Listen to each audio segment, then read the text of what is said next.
İlim, ilim bilmektir. İlim kendin bilmektir. Sen kendin bilmezsin, ya nice okumaktır. Okumaktan murat ne? Kişi hakkı bilmektir. Çün okudun bilmezsin, ha bir kuru emektir. Okudum bildim deme, çok taat kıldım deme. Eğer hak bilmez isen, abes yere gelmektir. 4 kitabın manası bellidir bir elifte. Sen elifi bilmezsin, bu nice okumaktır. 29 hece, okursun uçtan uca.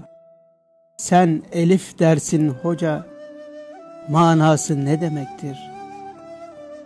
Yunus Emre der hoca, gerekse 1000 var hacca. Hepsinden iyice bir gönle girmektir. Hepsinden iyice bir gönle girmektir.